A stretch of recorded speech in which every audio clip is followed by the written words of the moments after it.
देश में H3N2 influenza virus के बढ़ते मामलों और 2 संक्रमितों की मौत को लेकर सरकार और एक्टिव मोड में है। H3N2 वायरस और सीजनल इन्फ्लुएंजा को लेकर नीति आयोग आज बैठक करने जा रहा है। इस बैठक में H3N2 वायरस को लेकर राज्यों की मौजूदा स्थिति की समीक्षा की जाएगी।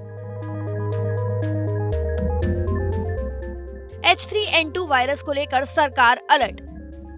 इसके पहले केंद्रीय स्वास्थ्य मंत्री मनसुख मंडाविया ने शुक्रवार को इन्फ्लुएंजा वायरस को लेकर समीक्षा बैठक की थी।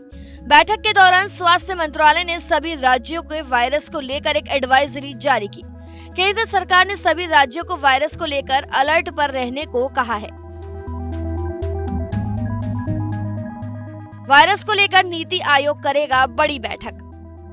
केंद्रीय स्वास्थ्य मंत्री मनसुख मंडाविया ने बैठक के बाद कहा कि H3N2 इन्फ्लुएंजा वायरस के बढ़ते मामलों की समीक्षा के लिए एक बैठक की।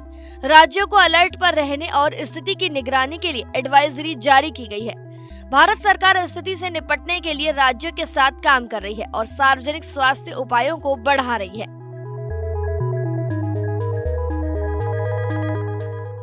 H3N2 इन्फ्लुएंजा वायरस से देश में 2 मौतें। गौरतलब है कि शुक्रवार को कर्नाटक में H3N2 वायरस से मौत का पहला मामला सामने आया।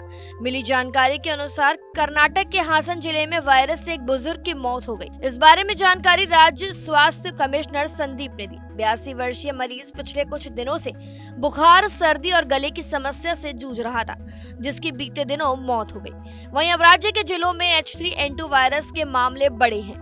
फिलहाल प्रदेश में लगभग 50 से ज्यादा मरीज भी दर्ज किए गए हैं। स्वास्थ्य विभाग ने 60 साल से ऊपर के लोगों की निगरानी के लिए कदम उठाया है। वहीं हरियाणा में स्वास्थ्य विभाग के एक अधिकारी ने बताया कि राज्य में 56 वर्षीय एक व्यक्ति की H3N2 वायरस से मौत होने की पुष्टि हुई है। वो जनवरी में संक्रमित हुए थे और फेफड़े के रोग से भी पीड़ित थे। अधिकारी ने बताया कि मरीज के 17 जनवरी को इन्फ्लुएंजा ए के सब वेरिएंट H3N2 वायरस से संक्रमित होने की पुष्टि हुई थी। कैसे करें H3N2 वायरस से बचाव? डॉक्टरों ने H3N2 वायरस के संपर्क में आने से बचने के लिए एहतियात के तौर पर मास्क पहनने, बार-बार हाथ धोने, शारीरिक दूरी बनाए रखने की सलाह दी है। डॉक्टर गुलेरिया ने कहा कि इस इन्फ्लुएंजा से गंभीर बीमारियों के मरीजों और बुजुर्गों का ध्यान रखना जरूरी है।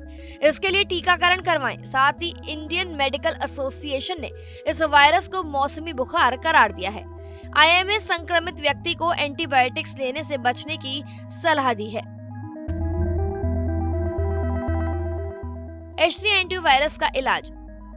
डॉक्टर गुलेरिया ने बताया कि H3N2 वायरस वाले बच्चों और वयस्कों का इलाज ओसेल्टामेविर, जनमेविर, पैरामेविर और बालोक्सिविर से किया जा सकता है, लेकिन इसके लिए डॉक्टर की सलाह की आवश्यकता होती है। उन्होंने कहा कि यदि आपका डॉक्टर एंटीवायरल दवा निर्धारित करता है तो इसे ठीक उसी तरह लेना महत्वपूर्ण है जैसा डॉक्टर द्वारा बताया गया है।